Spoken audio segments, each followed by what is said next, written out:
Vi har med fagene engelsk og samfundsfag fået emnet 9/11 og World Trade Centers. Hvor vi har en problemformulering, der lyder på, hvordan påvirker konspirationsteorierne den amerikanske befolkning,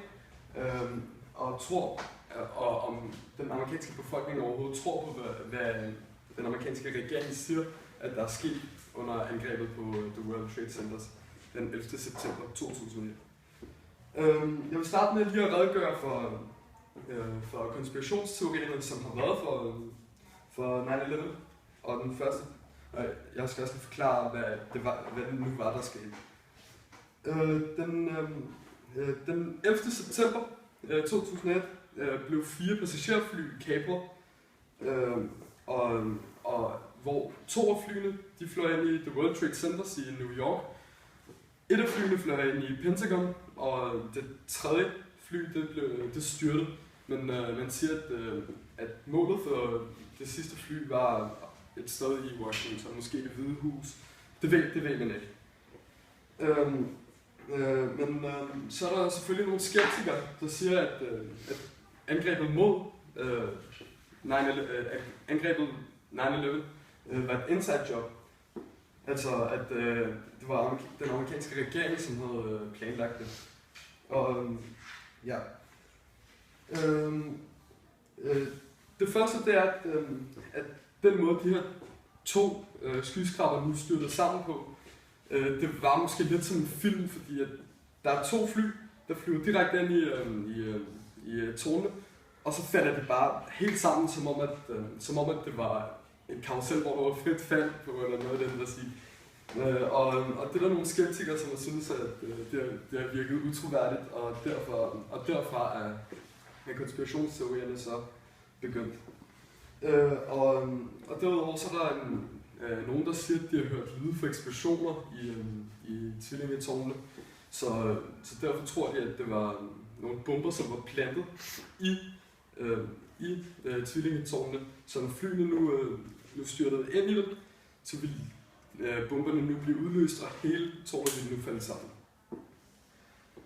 Den anden konspirationsteori, det var, at det fly, som styrtede ind i Pentagon, hullet i væggen i Pentagon, nu var for lille.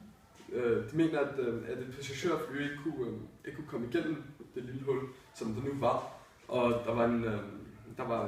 de mener også, at der ikke var nok flyvrag, altså del for flyet, som nu røg ind i Pentagon. Så der er også en grund til, at man kunne være skeptisk. Og den tredje, som nok er den, som jeg tror, der er flest, der tror på, det er, at USA selv stod bag. Fordi det var i den periode, hvor angrebet på tvillingetårnene nu skete.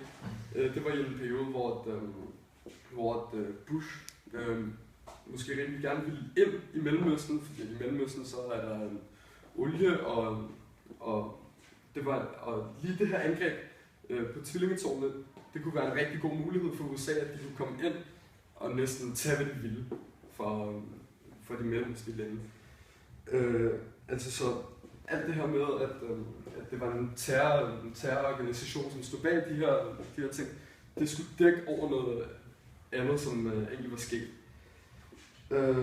Og så selvfølgelig efter, at de her angreb de blev udført, så gik USA også ind i Mellemøsten, hvor især i Irak, hvor de faktisk også fik en masse olie. Som det der i hvert fald også mange, der tror på, at det var den største grund til, at de gik ind i Irak.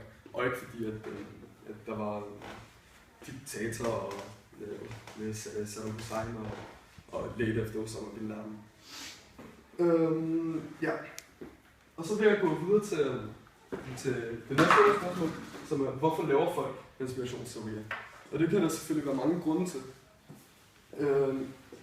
Altså, en af grundene, det kan være, at folk de prøver at finde en forklaring til hvad der er sket. Hvis de nu ikke tror på den officielle forklaring med, at det skulle være Al-Qaida og Osama bin Laden, som skulle være gået ind i, som skulle have kapret de her fly.